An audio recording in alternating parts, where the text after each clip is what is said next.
Wow! Ang ganda pala rito paggabi. Bulalas niya. It's like paradise.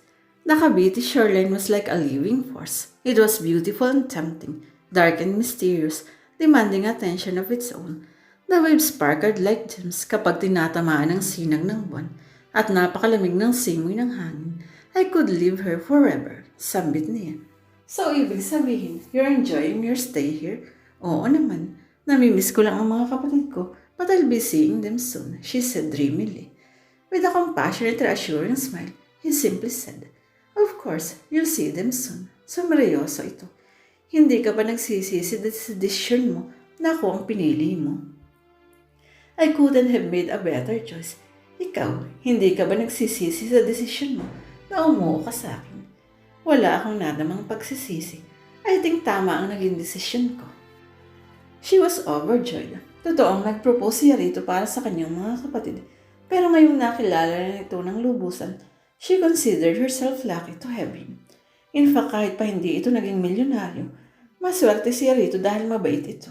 Maalalahanin, mapag-aruga at mapagmahal. At gwapo, dagdag ng kanyang isipan. Marahil ito talaga ang inilaan ng Diyos sa kanya. Ang inilaan para sa kanyang mga kapatid. He must be her soulmate. A sudden gust of wind made her shiver and glance up at the heavy gray clouds that seemed raining down on them.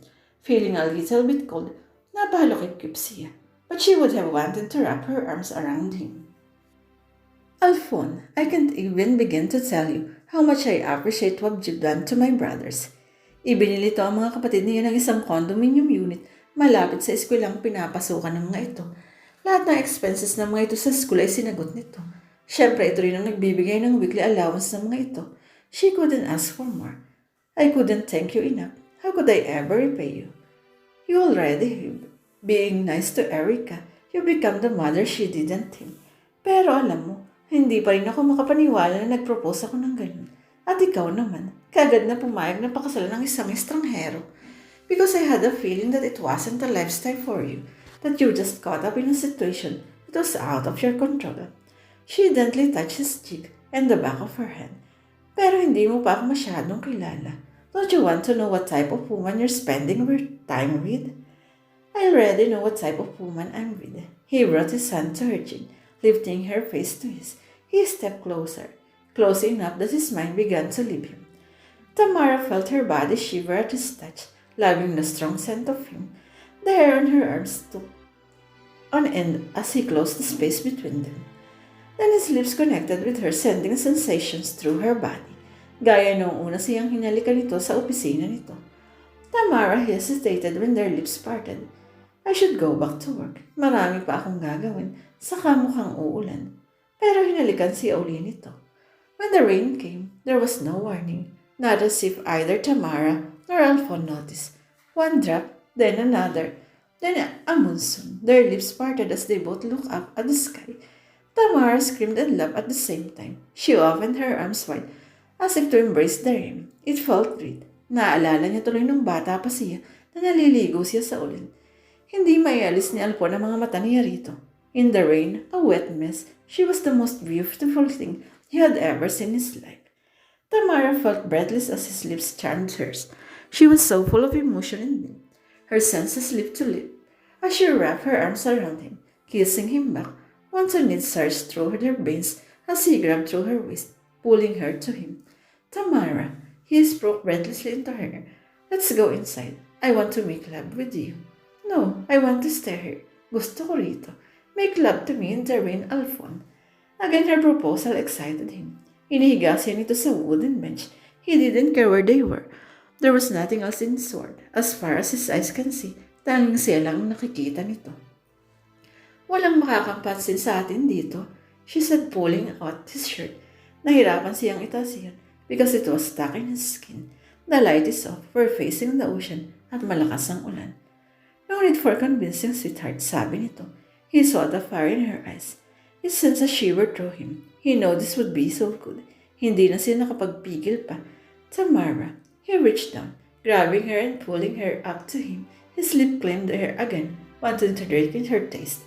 Their lips reluctantly separated. As his hand tugged at her dress, pulling it higher and higher. Pagkatapos ay muling inihigasin ito sa bench habang magkahinang muli ang kanilang mga labi. His body felt heavy on top of her, but Tamara loved it. She dug her fingers into his back, wanting him closer. He whispered her name into her ears, telling how much he wanted her, how long he had been waiting to do this. Tamara let out a sound of sweet ecstasy as he claimed her. Magkahalong sakit at luwalhati ang kanyang nadama. The pleasure and pain cut to her soul.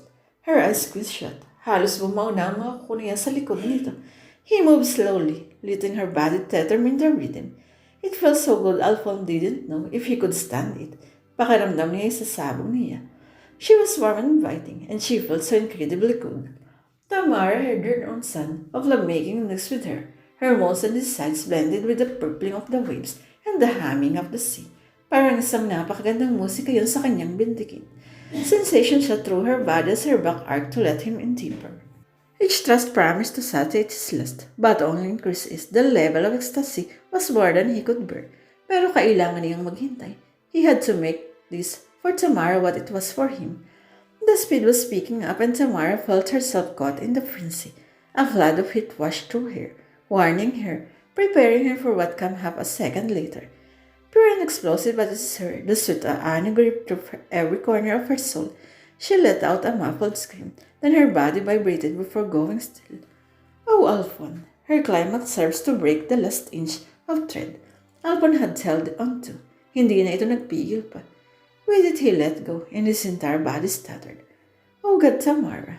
From his groin exploded, paralyzing him in a liquid of fire, a raw act that culminated in pure exhaustion. Nothing better. As he lay next to her on the bench, Alfon felt Tamar's hand tease his nipple. He looked at her. She was as wet as him, and it wasn't rain. She looked devilish. Her hair is wild, wet mess. He smiled wickedly at her. What? She asked. Round one was nice, and he kissed her. Nakahanda siya kahit ilang rounds pa ang gusto nito. But first, let's go inside. Baka magkapumulmilya tayo nito. Tamara would have liked a few days of solitude to nurture the astonishing discovery that she was in love with Alfon. Pero kailangan niyang tapusin ang computer program na ginagawa niya. It gave her a convenient excuse para iwasan ito. Sinadya niyang iwasan si Alfon pagkatapos ng nangyari sa kanila. Mula ng gabing iyon, iba na ang pagtingin niya rito. Hindi na lang ito ang lalaking makakatulong sa kanya para maitaguyod ang kanyang mga kapatid. Hindi na lang ito ang milyonaryong balak niyang bingwitin, gaya ng nakasaad sa libro ni Chana Patricia. Hindi na lang ito ang lalaking balak niyang isama sa pagbabalik niya sa Dahil show. He's now simply Alfon, the man who showed her how it felt to be a woman. Pero naramdaman niyang medyo umiiwas din si Alfon sa kanya. Lagi rin itong nagkukulong sa opisina nito. And she wondered why. Pwede siyang puntahan ito sa kwarto niya o papuntahin siya ito sa kwarto nito. O di kaya iyayin sila ulit sa tabing dagat. Pero alinman sa tatlo ay hindi nito ginawa. Nagkakahiyaan ba sila? Pagkaharap naman nila sina Erica at Rhea, they were acting as if nothing happened between them. Hindi kaya he's now also seeing her in a different light na hindi na siyang babaeng nagpropose sa kanya para matulungan ang mga kapatid niya na may nararamdaman na rin ito sa kanya. Imposible. Ipinilig niya ang kanyang ulo sa isiping yun. Hindi kaya sanay lang ito sa casual sex. She cringed at the words. Definitely, ayaw naman yun ng casual sex lang. Ayaw niyang maging parausan lang nito ng init ng katawan. No depth, no emotions, no strings attached. Kahit nakasalalay ang kinabukasan ng kanyang mga kapatid. But definitely, ayaw din niyang mawala si Alfon sa kanya. Lalo pa at naibigay na nito rito ang lahat-lahat. Kaya gumawa siya ng plan C. And she planned to discuss it with Alfon pag nagkaharap na sila.